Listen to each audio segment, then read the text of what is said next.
El entierro de Amparo Dávila.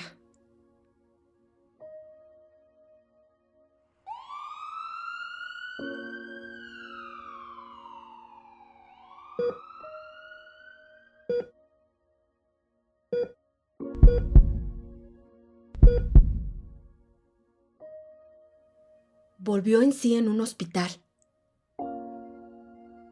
en un cuarto pequeño donde todo era blanco y escrupulosamente limpio,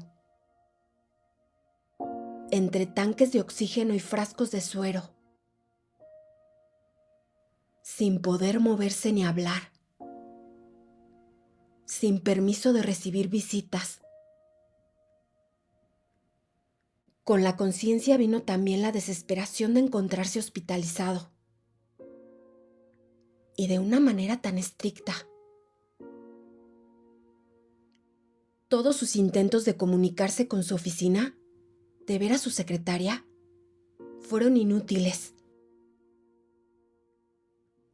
Los médicos y las enfermeras le suplicaban a cada instante que descansara y se olvidara, por un tiempo, de todas las cosas, que no se preocupara por nada. Su salud es lo primero. Descanse usted, repose, trate de dormir, de no pensar. Pero ¿cómo dejar de pensar en su oficina? Abandonada de pronto sin instrucciones, sin dirección. ¿Cómo no preocuparse por sus negocios y todos los asuntos que estaban pendientes? Tantas cosas que había dejado por resolver al día siguiente. Y la pobre Raquel sin saber nada.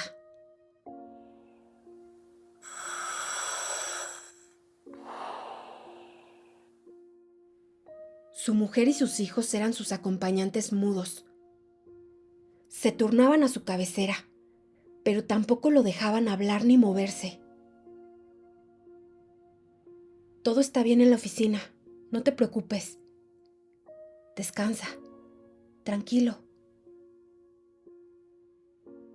Él cerraba los ojos y fingía dormir. Daba órdenes mentalmente a su secretaria. Repasaba todos sus asuntos. Se desesperaba.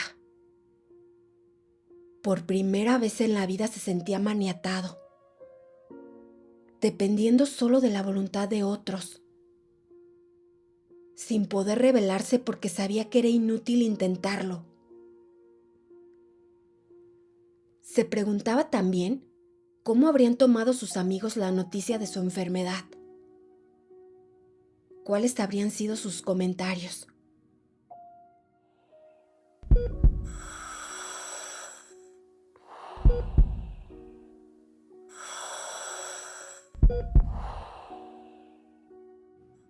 A veces, un poco adormecido a fuerza de pensar y pensar, identificaba el sonido del oxígeno con el de su grabadora y sentía entonces que estaba en la oficina dictando como acostumbraba hacerlo, al llegar por las mañanas.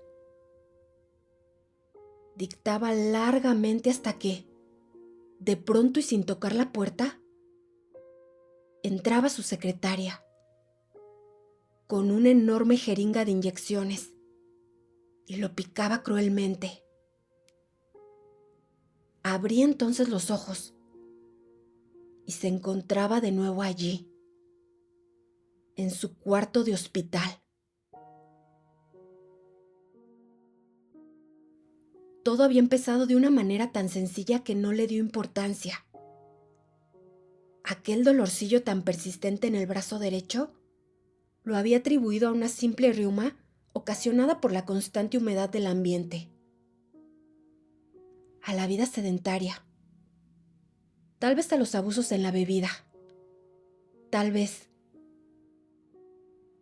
De pronto sintió que algo por dentro se le rompía, o se abría, que estallaba, y un dolor mortal, rojo, como una puñalada de fuego que lo atravesaba. Después la caída, sin gritos, cayendo cada vez más hondo, cada vez más negro, más hondo y más negro, sin fin, sin aire, en las garras de la asfixia muda.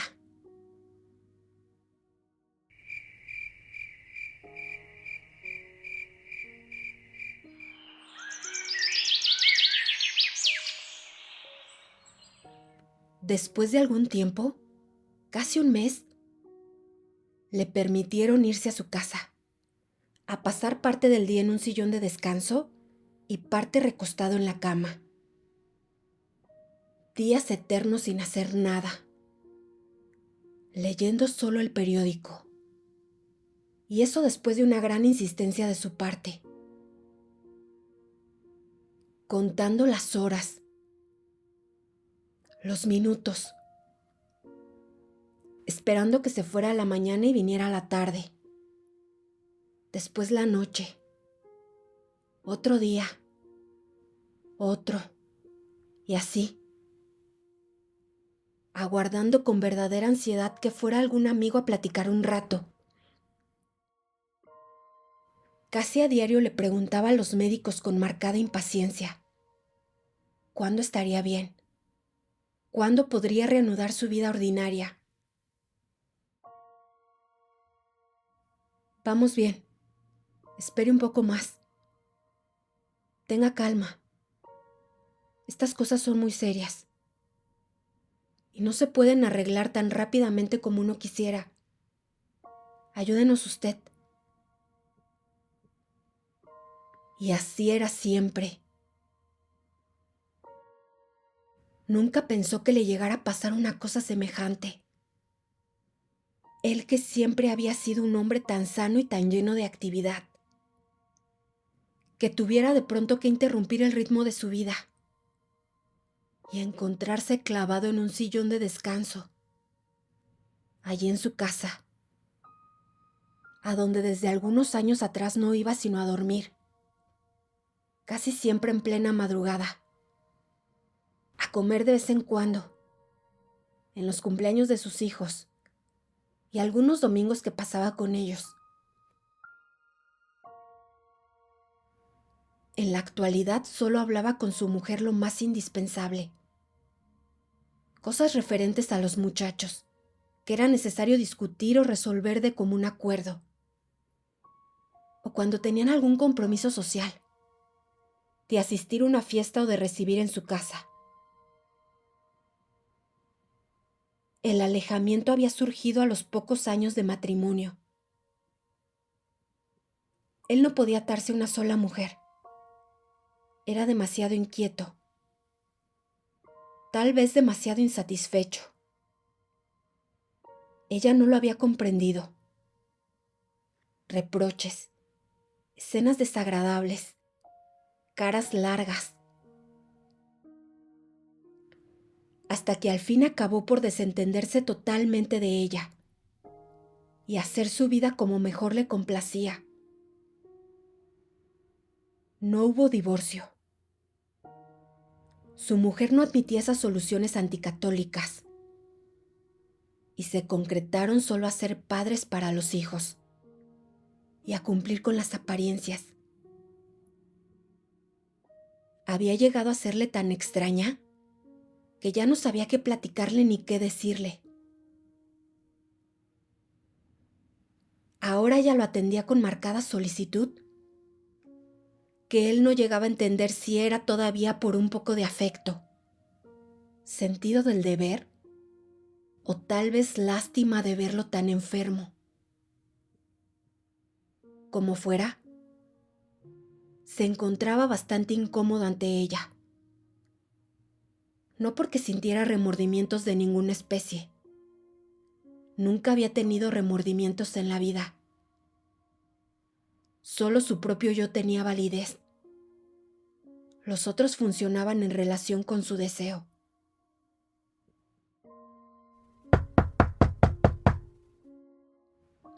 Pocos amigos lo visitaban, los más íntimos.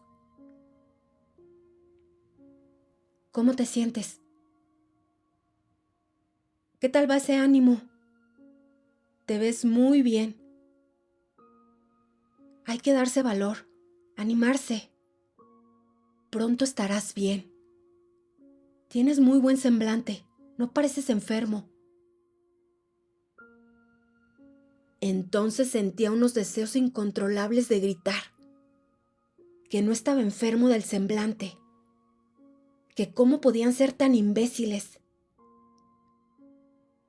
Pero se contenía.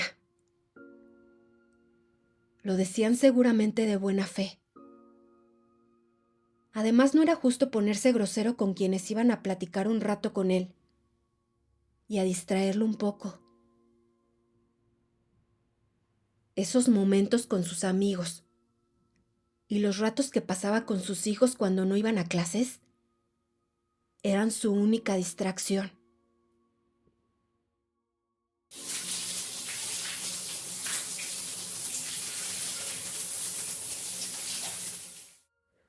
Todos los días aguardaba el momento en que su mujer se metía bajo la regadera.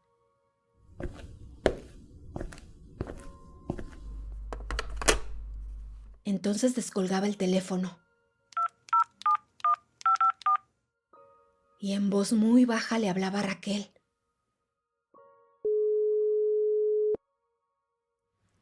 A veces ella le contestaba al primer timbrazo.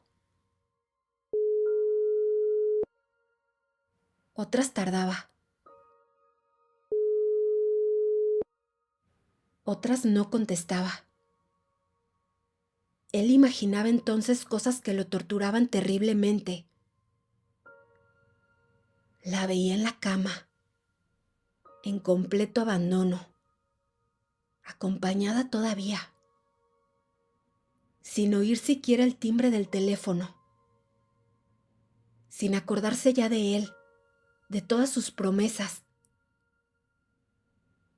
En esos momentos quería aventar el teléfono y las mantas que calentaban las piernas, y correr, llegar pronto, sorprenderla.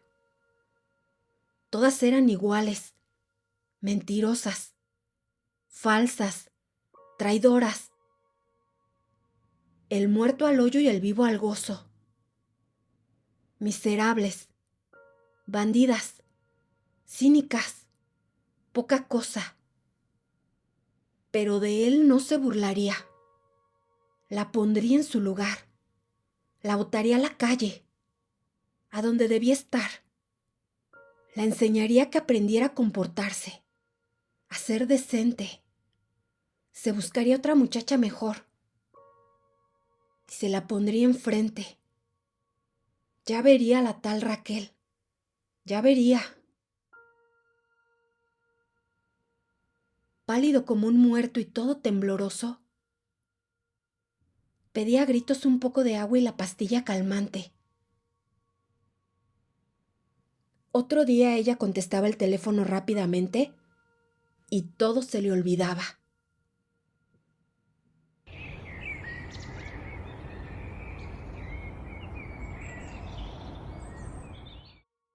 Los días seguían pasando sin ninguna mejoría. Debe usted tener paciencia. Esta es una cosa lenta. Ya se lo hemos dicho. Espere un poco más. Pero él empezó a observar cosas bastante evidentes. Las medicinas que disminuían o se tornaban en simples calmantes. Pocas radiografías. Menos electrocardiogramas. Las visitas de los médicos cada vez más cortas y sin comentarios.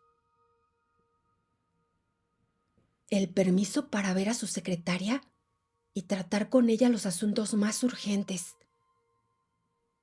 La notable preocupación que asomaba a los rostros de su mujer y de sus hijos. Su solicitud exagerada al no querer ya casi dejarlo solo. Sus miradas llenas de ternura.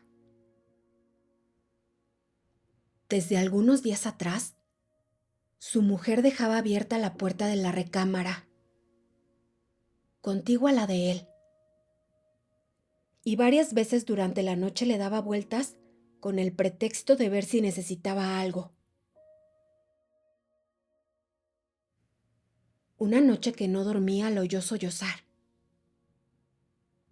No tuvo más dudas entonces, ni abrigó más esperanzas. Lo entendió todo de golpe. No tenía remedio, y el fin era cada vez más cercano. Experimentó otro desgarramiento, más hondo aún que el del ataque. El dolor sin límite ni esperanza de quien conoce de pronto su sentencia y no puede esperar ya nada sino la muerte. De quien tiene que dejarlo todo cuando menos lo pensaba, cuando todo estaba organizado para la vida, para el bienestar físico y económico, cuando había logrado cimentar una envidiable situación, cuando tenía 3 muchachos inteligentes y hermosos, a punto de convertirse en hombres, cuando había encontrado una chica como Raquel. La muerte nunca estuvo en sus planes ni en su pensamiento. Ni aun cuando moría algún amigo o algún familiar pensaba en su propia desaparición. Se sentía lleno de vida y de energías. Tenía tantos proyectos, tantos negocios planeados. Quería tantas cosas. Deseó ardientemente con toda su alma encontrarse en otro día, sentado frente a su escritorio dictando en la grabadora, corriendo de aquí para allá, corriendo siempre para ganarle tiempo al tiempo. Que todo hubiera sido una horrible pesadilla. Pero lo más cruel era que no podía engañarse a sí mismo. Había ido observando día a día que su cuerpo le respondía cada vez menos, que la fatiga comenzaba a ser agobiante, la respiración más agitada. Aquel descubrimiento lo hundió en una profunda depresión. Así pasó varios días, sin hablar, sin querer saber de sus negocios, sin importarle nada. Después, y casi sin darse cuenta, empezó, de tanto pensar y pensar en la muerte, a familiarizarse con ella, a adaptarse a la idea. Hubo veces en que casi se sintió afortunado por conocer su propio fin, y no que le hubiera pasado como a esas pobres gentes que se mueren de pronto, y no dan tiempo ni a decirles, Jesús te ayude. Los que se mueren cuando están durmiendo, y pasan de un sueño a otro, dejándolo todo sin arreglar. Era preferible saberlo y preparar por sí mismo las cosas, hacer su testamento correctamente. Y también, ¿por qué no?, dejar las disposiciones para el entierro. Quería ser enterrado, en primer lugar, como lo merecía el hombre que trabajó toda la vida, hasta lograr una respetable posición económica y social. Y en segundo término, a su gusto, y no a gusto y conveniencias de los demás. Ya todo es igual. ¿Para qué tanta ostentación? Son vanidades que ya no tienen sentido. Eso solían opinar siempre los familiares de los muertos. Pero para quien lo dejaba todo, sí tenía sentido que las 2 o 3 cosas últimas que se llevaba fueran de su gusto. Empezó por pensar cuál sería el cementerio conveniente. El inglés tenía fama de ser el más distinguido, y por lo tanto debía ser el más costoso. Allí fue a enterrar a 2 amigos y no lo encontró mal ni deprimente. Parecía más bien un parque, con muchas estatuas y prados muy bien cuidados. Sin embargo, se respiraba allí una cierta frialdad establecida. Todo simétrico, ordenado, exacto como la mentalidad de los ingleses.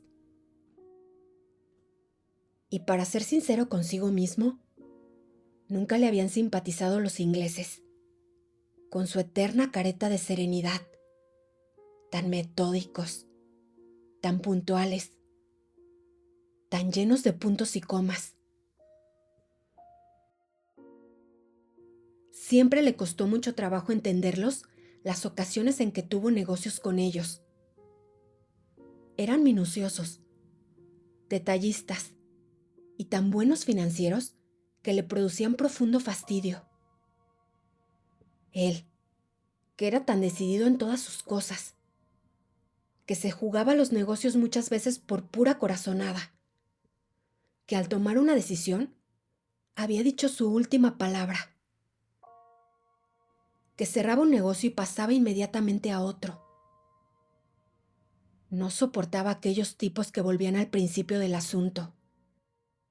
Hacían 1000 observaciones, establecían cláusulas, imponían 1000 condiciones. Vaya que eran latosos. Mejor sería pensar en otro cementerio.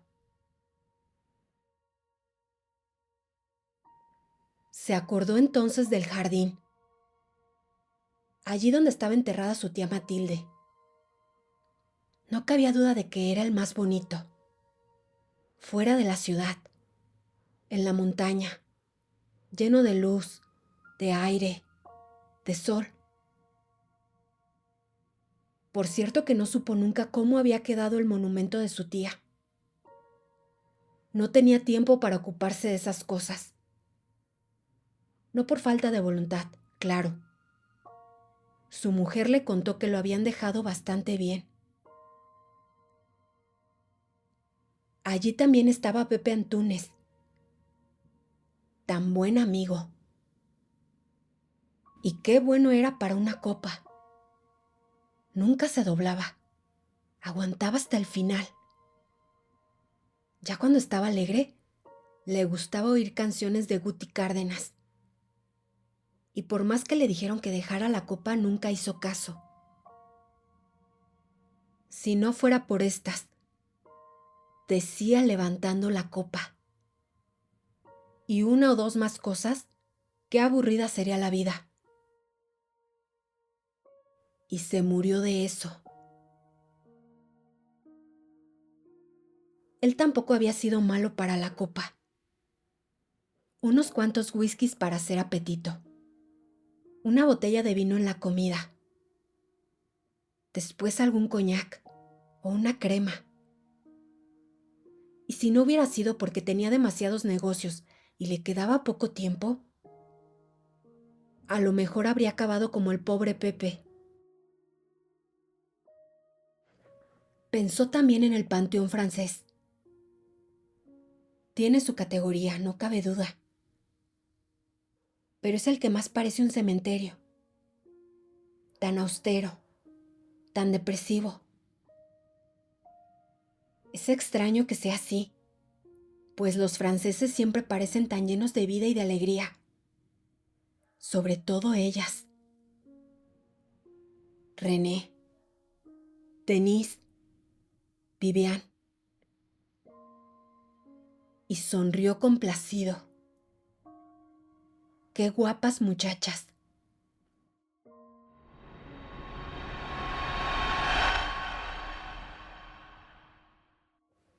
Cuando estaba por los 40, creía que tener una amante francesa era de muy buen tono y provocaba cierta envidia entre los amigos, pues existe la creencia de que las francesas y las italianas conocen todos los secretos y misterios de la alcoba. Después, con los años y la experiencia, llegó a saber que el ardor y la sabiduría eróticos no son un rasgo racial, sino exclusivamente personal. Había tenido 2 amantes francesas por aquel entonces.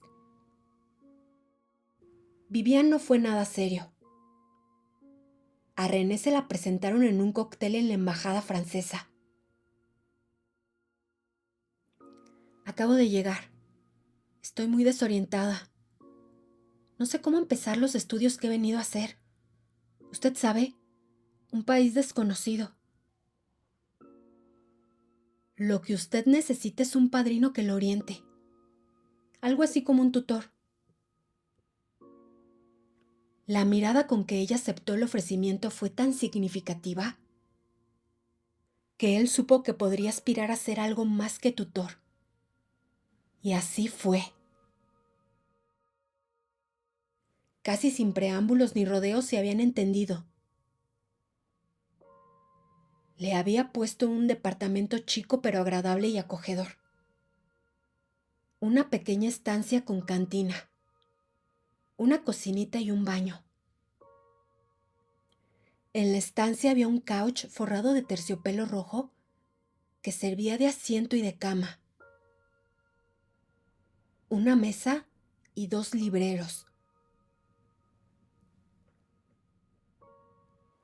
René llevó solamente algunos libros, una máquina de escribir y sus objetos personales. Él le regaló un tocadiscos para que pudiera oír música mientras estudiaba. Ella nunca cocinaba en el departamento. Decía que no le quedaba tiempo con tantas clases y se quejaba siempre de que comía mal, en cualquier sitio barato. Los hermanos estudiaban aún.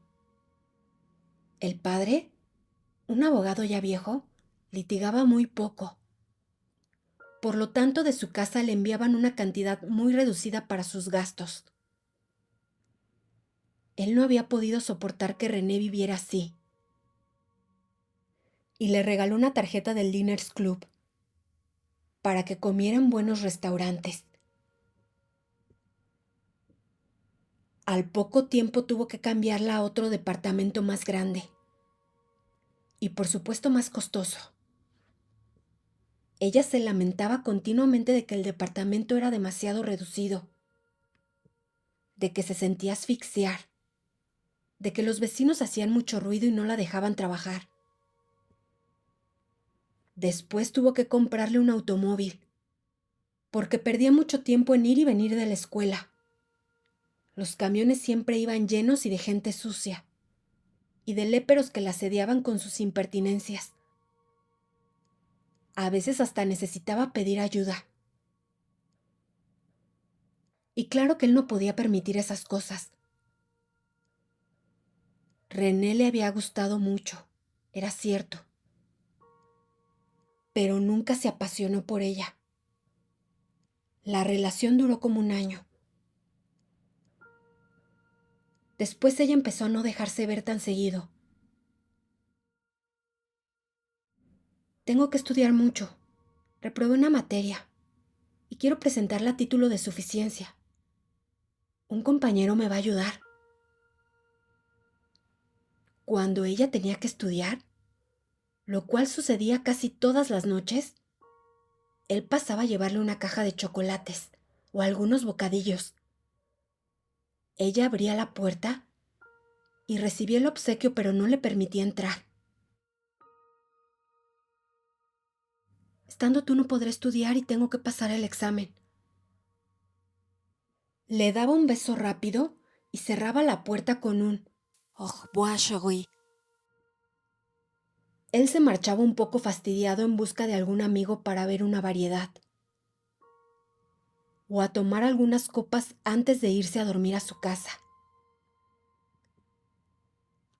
Aquel día le llevó los chocolates como de costumbre. Se había despedido y se iba ya, cuando notó que llevaba desanudada la cinta de un zapato.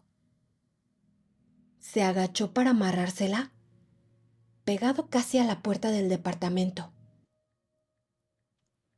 Entonces escuchó las risas de ellos y algunos comentarios. Ya nos trajeron nuestros chocolates. Pobre viejo tonto, decía el muchacho. Después más risas. Después, lo que había sentido. Toda la sangre se le subió de pronto a la cabeza. Quiso tirar la puerta y sorprenderlos. Golpear, gritar. Y no estaba enamorado. Era su orgullo. Su vanidad por primera vez ofendida. Qué buena jugada le había hecho a la francesita.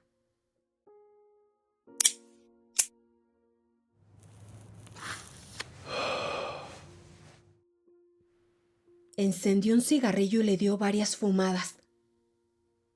No valía la pena. Había reflexionado de pronto. Solo quedaría en ridículo. O a lo mejor se le pasaba la mano y mataba al muchacho. Y entonces, qué escándalo en los periódicos. Un hombre de su posición engañado por un estudiantino. Daba risa. Sus amigos se burlarían de él hasta el fin de su vida. Ya se lo imaginaba. Además, toda la familia se enteraría. Los clientes que lo juzgaban una persona tan seria y honorable. No, de ninguna manera se comprometería con un asunto de tal índole.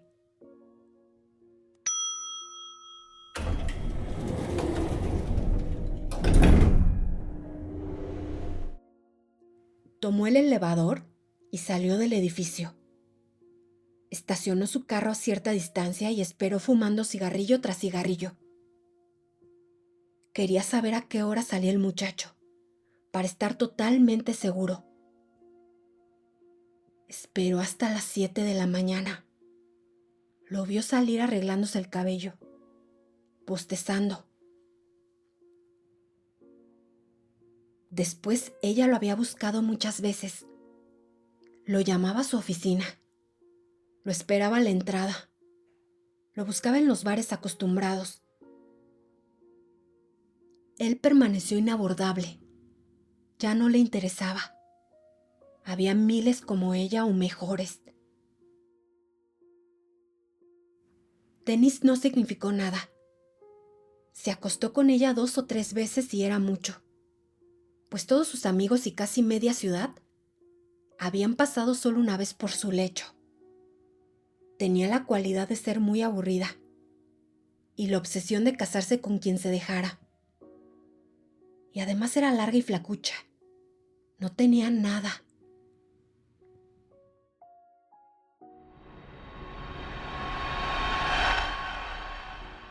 Se decidió finalmente por el cementerio Jardín. Quedaría cerca de su tía Matilde. Después de todo, ella fue como su segunda madre. Lo había recogido cuando quedó huérfano y le dio cariño y protección. Ordenaría que le hicieran un monumento elegante y sobrio.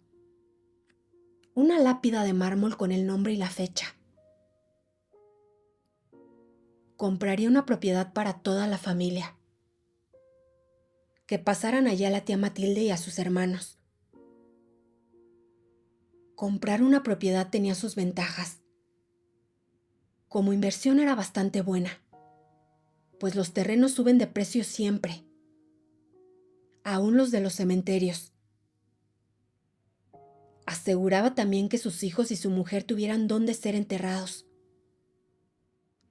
No sería nada difícil que acabaran con la herencia que iba a dejarles.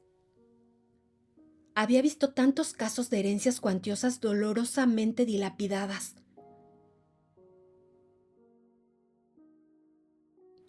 Su ataúd sería metálico, bien resistente y grande. No quería que le pasara lo que a Pancho Rocha.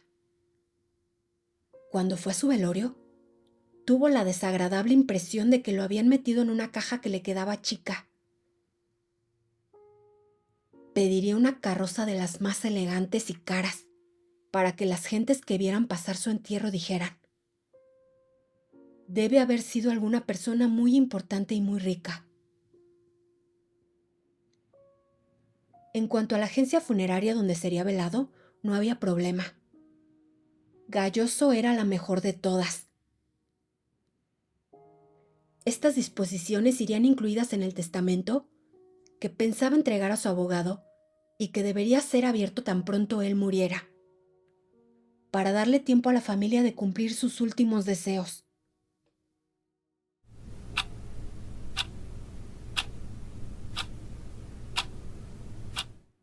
Los días empezaron a hacérsele cortos. A fuerza de pensar y pensar se le iban las horas sin sentir. Ya no sufría esperando las visitas de los amigos. Por el contrario, deseaba que no fueran a interrumpirlo, ni que su secretaria llegara a informarlo o a consultarle cosas de sus negocios. La familia comenzó a hacerse conjeturas al observar el cambio que había experimentado después de tantos días sumido en el abatimiento. Se le veía entusiasmado con lo que planeaba. Sus ojos tenían otra vez brillo. Permanecía callado, era cierto, pero ocupado en algo muy importante. Llegaron a pensar que estaría madurando alguno de esos grandes negocios que solía realizar. Para ellos este cambio fue un alivio, pues su depresión les hacía más dura la sentencia que se cernía sobre él. Comenzó por escribir el testamento. Las disposiciones para el entierro las dejaría al final, ya que estaban totalmente planeadas y resueltas. La fortuna, fincas, acciones, dinero en efectivo, sería repartida por partes iguales entre su mujer y sus 3 hijos. Su mujer quedaría como albacea hasta que los muchachos hubieran terminado sus carreras y estuvieran en condiciones de iniciar un trabajo.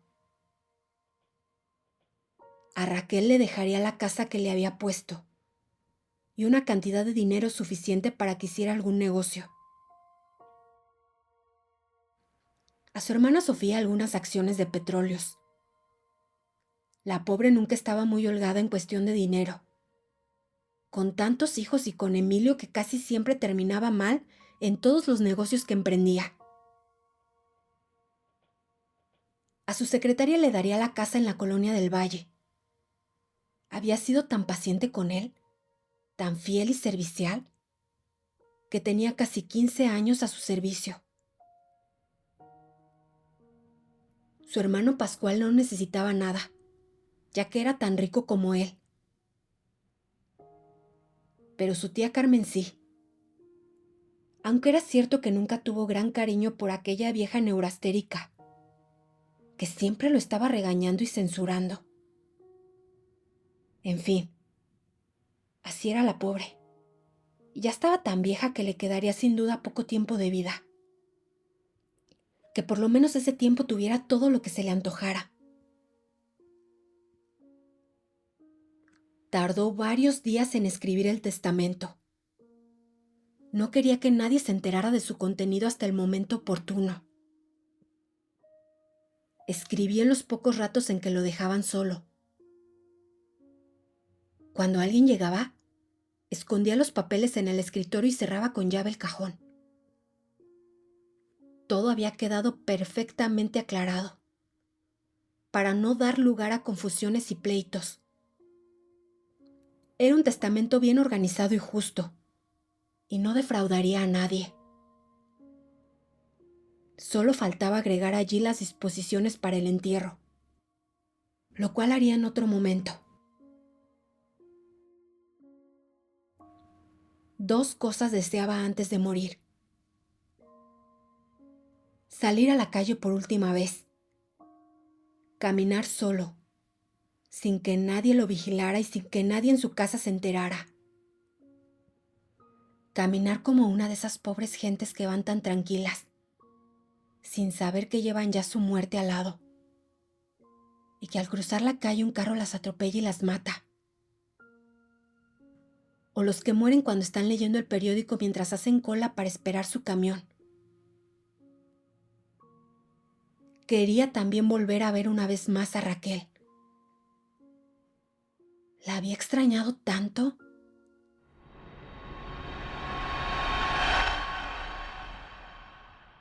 La última vez que estuvieron juntos cenaron fuera de la ciudad.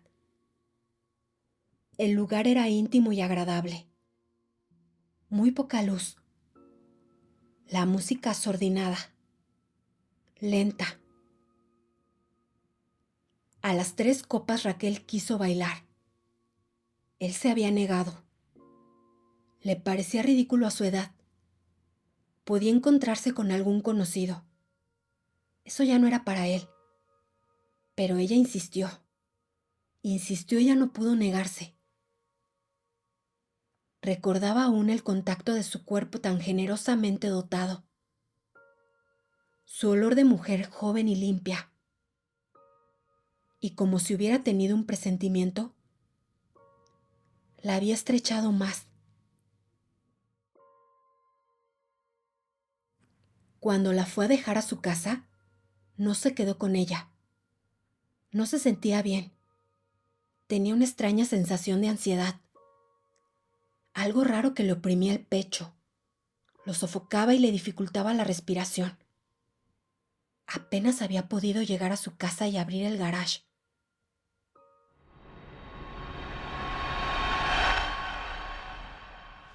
Cumpliría estos deseos, sin avisarle a nadie.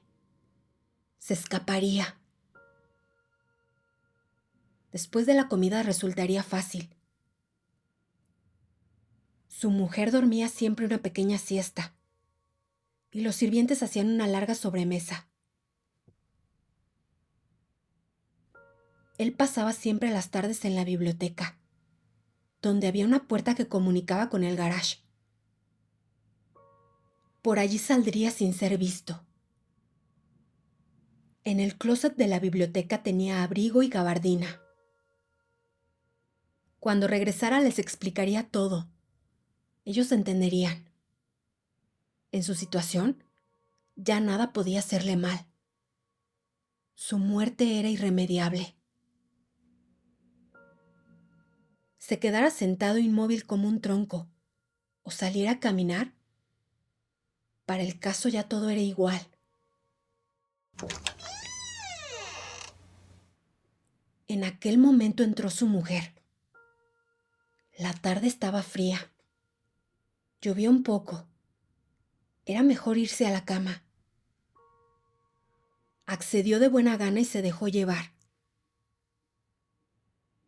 Antes de dormirse, volvió a pensar con gran regocijo que al día siguiente haría su última salida.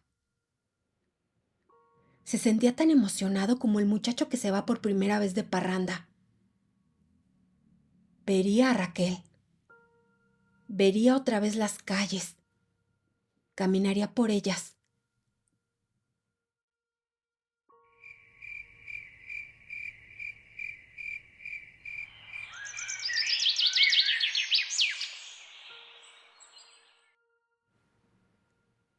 Estaba en la biblioteca, como de costumbre, sentado en su eterno sillón de descanso. No se escuchaba el menor ruido. Parecía que no había un alma en toda la casa. Sonrió complacido. Todo iba a resultarle más fácil de lo que había pensado. Eran cerca de las 4 de la tarde cuando se decidió a salir. Sacó del closet la gabardina, una bufanda de lana y un sombrero. Se arregló correctamente y escuchó pegado a la puerta. Pero no había la menor señal de vida en aquella casa. Todo era silencioso. Un silencio absoluto.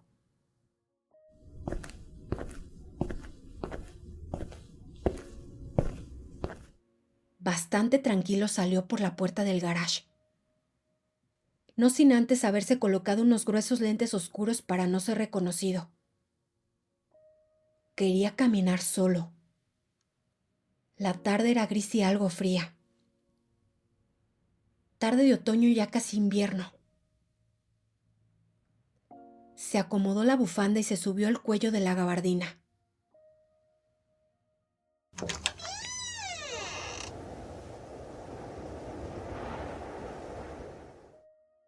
Se alejó de la casa lo más rápido que pudo. Después, confiado, aminoró el paso y se detuvo a comprar cigarrillos.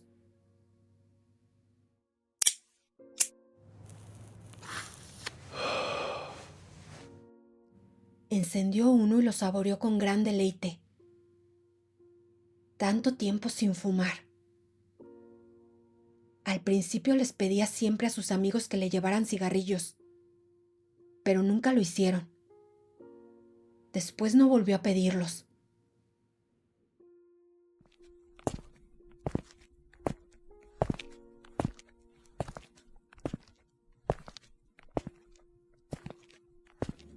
Caminó un rato sin rumbo, hasta que se dio cuenta de que iba en dirección contraria a la casa de Raquel, y cambió su camino. Al llegar a una esquina se detuvo.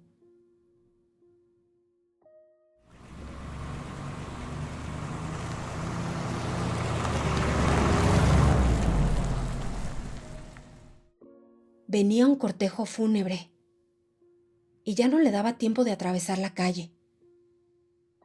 Esperaría. Pasaron primero unos camiones especiales llenos de personas enlutadas. Después siguió una carroza negra, nada ostentosa, común y corriente, sin galas. Debía ser un entierro modesto. Sin embargo, detrás de la carroza, varios camiones llevaban grandes ofrendas florales, coronas enormes y costosas. Entonces se trataba de alguna persona importante.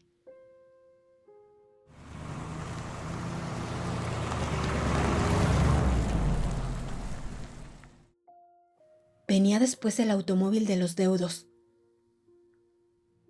Un Cadillac negro último modelo, igual al suyo. Al pasar el coche, pudo distinguir en su interior las caras desencajadas y pálidas de sus hijos y a su mujer, que sacudida por los sollozos, se tapaba la boca con un pañuelo para no gritar.